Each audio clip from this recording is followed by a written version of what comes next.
Hi, Jackie here for A Little Magpie using Simple Stories Say Chilled Wild collection. This month I'm going to be putting together a mini journal using this collection to document a recent visit to a local safari park. I've also using this lovely collection, cardstock collection, colour vibes, and this is the bold one. And the colours of this this cardstock works well with this collection. I'll just flick through the papers, and as you can see, it's got lots of animal print on there. This collection is mainly designed for Animal Kingdom over in Florida, but it will work well with any animal print photographs. There's a few elements that is themed for Animal Kingdom, like Wild Kingdom and the Big Tree and Tree of Life. But everything else you can just, incorporate into any UK safari or zoo visit. So I've got some extra brads, the bits and pieces pack. I got some flare badges, wood veneer, and enamel dots and a selection of ribbons, as you can see. Recently I also did a workshop to how to make these signatures, so these are some of the bits and pieces that I still had in the folder. Tags and tabs and tickets, things I'd already stamped onto, vellum envelopes, vellum sheets, a big massive doily. So I want to see if I can incorporate some of those into my mini journal. So I started off by cutting this green cardstock down to 8 inches. So when it folds in half, it's 6 inches in half. And then I just went through all the papers and the cardstock. I didn't use the dark blue card in this collection because that didn't work. But all the other cards in the collection, the bold collection, worked perfectly.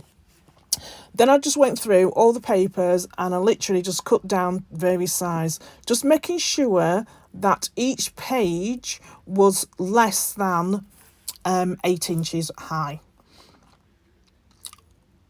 And also making sure that they're all cut in the right direction as well. Because some of them, like that orange paper, is like a slight design to it with little trees on it. So I wanted to make sure that that was in the right order. Right way around, sorry. So I did measure to say I'm cutting it down to 4 inches, but I wasn't really bothered which piece was 4 inches, which was at 2 inches. Things was at 3 inches and things like that. As long as I knew they were under 8 inches, when I was cutting it down, I was fine with that. I also had a piece of vellum paper that I cut in half, an A4 sheet that I cut in half. And then I wanted to use these, I do use the graph paper. I'll show you in a minute. So now it's a case of getting all the sheets that I've just cut down and making sure I've got, not necessarily in the right order at this stage, but that everything's in the right way around, considering, with little pattern papers. And I just folded them in half, make sure they're really creased at one end, at the left hand side, and put them all together to form a booklet like this. So all my pages will have different size pages as I flick through. I do put this graph paper in, and I use the orange sheet there as a guide to how I want it to be. Just measure the orange paper, and then I can make sure that that's similar height and goes in there. I do end up making some extra pockets. So I start with this green one, and I want to make it just an extra feature to the page. So I decided this one measures 12 by 5 inches, and I score it at 2.5 and 5.5. And it just gives me an element at the right hand side so I can tuck some tags into it. You'll see in a minute how it looks when I've put it all together. And I just add tape down the two sides, just so that I can put some tags in. It just adds a bit more interest as you're flicking through the mini book. So there, it'll be like that. And then I'll be able to add some little tags into the right hand side. Now, when I started doing the pages, I did do pattern paper cardstock, but I think as I go along, they get so muggled up, so it doesn't bother me. It looks fine to me. So this piece of paper, cardstock, measures 12 by 4, and I've scored it 3.5 and 5.5. And this will help me to make a pocket on the left hand side of the page this time, that I can slip some extra photographs into the top of it. As the journal comes along, you'll see what I mean, because I end up putting extra tags in and things like that into the pocket in there. So I'm just trying to figure out, making sure that I have got it in the right way. And as you can see, the piece that will be on the right hand side of the centre is going to be a lot short. It's going to be shorter. I'm okay with that. Now, so I've just scored down the doily so that can get put in place. So, and before I start to sew it together, I'd give a quick flip through just to make sure that I'm happy with how the pages are looking. Do I need to change anything around? I've also added an envelope in, you'll see it in a minute, and I'll be able to add the guide into the side of the hem. It just fits perfectly into the side. And then also, you'll see I've got a large tag, and I wanted to put that tag on the outside. It took me a long while to sew it together, which I do off camera, because I just couldn't get it right. Didn't know what I was doing, and I was watching a YouTube and I was pulling it out and everything. Just could not get it right. So it eventually the tag does not get onto included. I've still got the tag. I've not included it so far, but I might be able to see if I can stick it on. So with this orange paper, I just wanted to add a bit more detail. So I've just wanted just one sheet of the papers inside the journal, just to have a punch border. So I've chosen that orange one, which is the first one behind the front cover. Then I decide that I want to be able to see the punch border, and I cut it down. My mistake, I cut it down too much.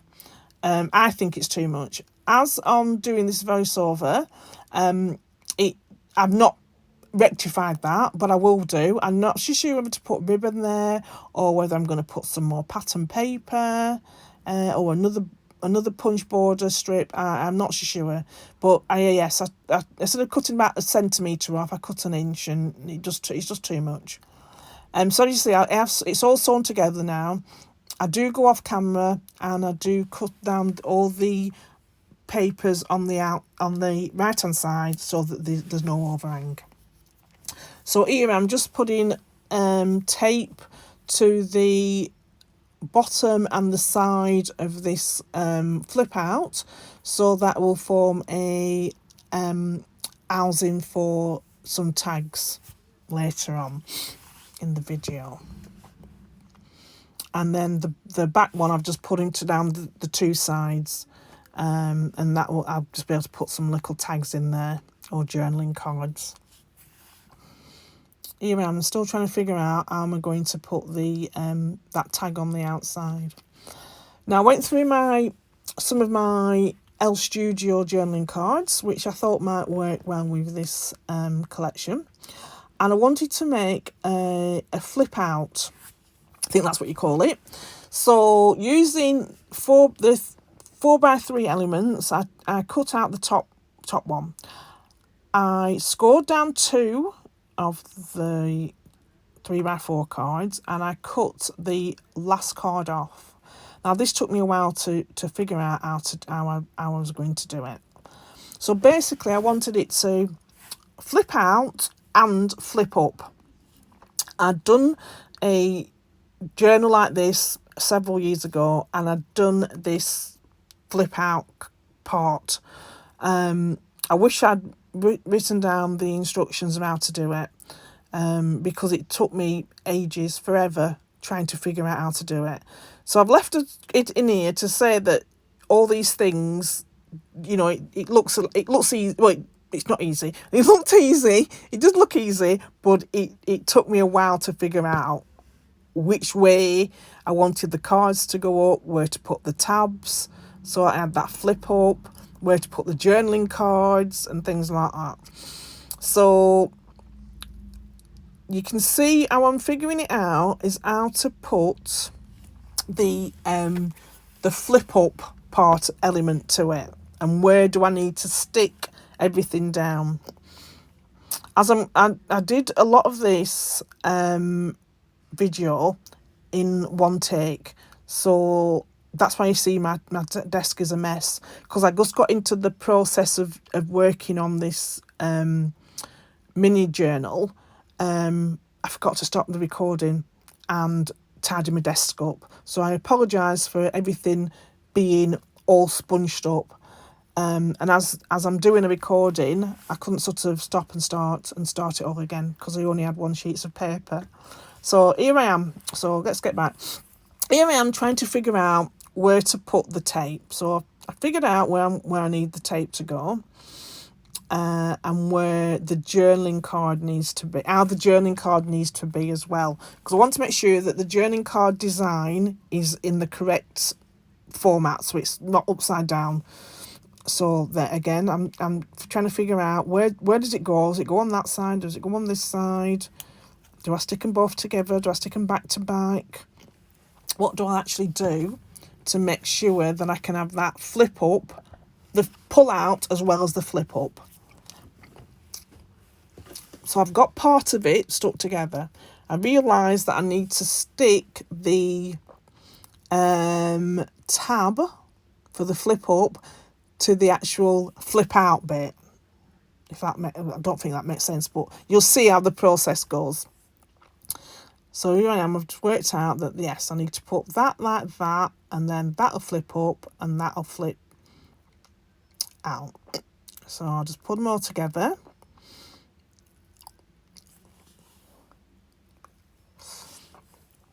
Let's make sure it's lined up.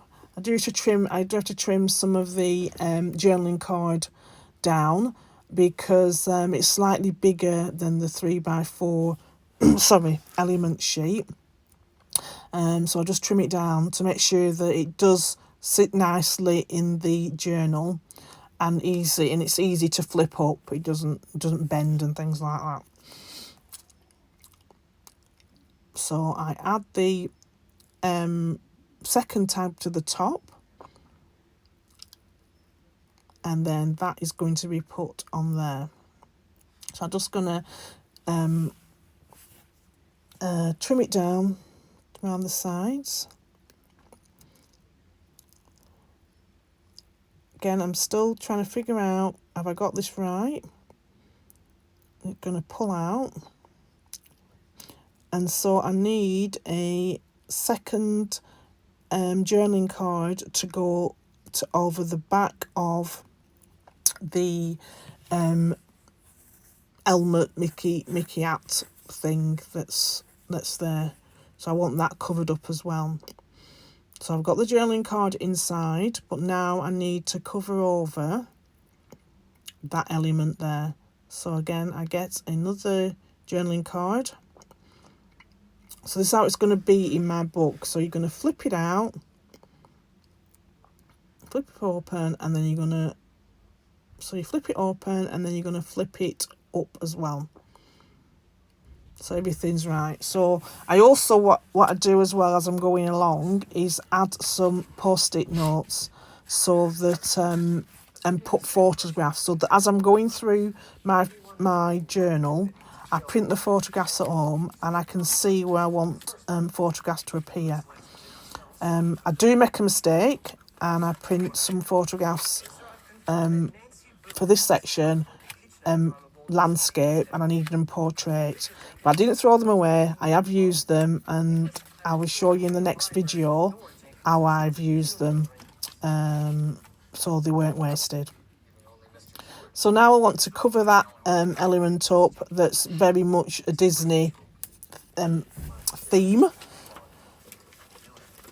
And I did choose to use, well, I thought I was going to use that one. I think I'd use the other stripy one. So that, and I made the mistake, because it had taken me so long, of putting the tape, double-sided tape, on the front of the card, not on the back. So that went into the bin, and I ended up using a grid type one to just go over there.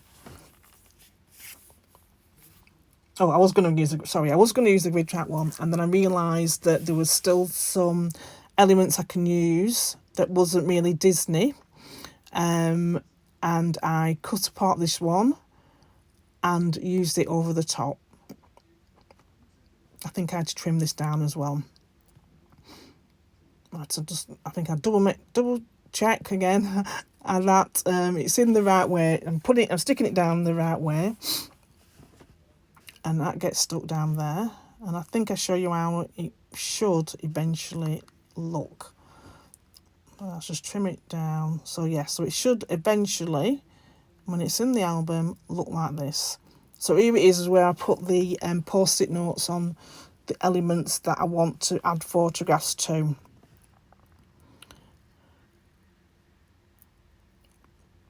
So that, like I said, as I'm going along in the journal, I know which where I want to put photographs or where I want to put journaling. And I'll just stick post-it notes where the photographs are going to be. Makes it a lot easier for me when I'm printing them out. I can say, oh, I need 3 or I need 4 3x4s or smaller to go in these spots, as opposed to printing a batch of photographs out and having to decide, will they fit, won't they fit. So that's how it goes. So you pull it out like that and then you flip it up as well. That was very hard to do. Now I had one of these vellum bags as well, so I've just added some scraps of paper to the bottom edge, wrapped some twine round just to add an extra feature to it. That goes, I add that to the bottom of the bag, and then using some of the bits and pieces elements, I've just added a bird to the top. I can, because I've just left it like that at the moment, so I can add stickers from the sticker sheet or do some stamping and add some stamping to it as well.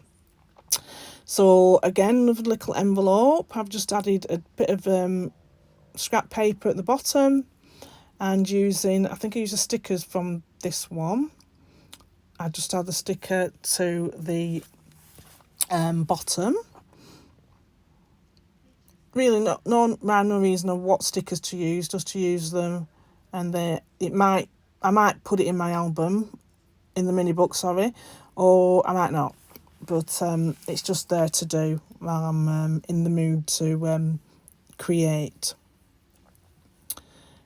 And then with the little tag that was already in there, I've just added some ribbon and just cut it down to size, stapled it in place with my Tim Holtz mini stapler, and that's it. And then in the bag I've just added some of the tags that was already there. Now I had a a wooden frame, and I've just backed it with some of the cardstock paper. I'm going to add the word into the wild, which I've added some dimensional form to the back, and add this giraffe to the left hand side. So again, it's just to add a bit more feature to the album.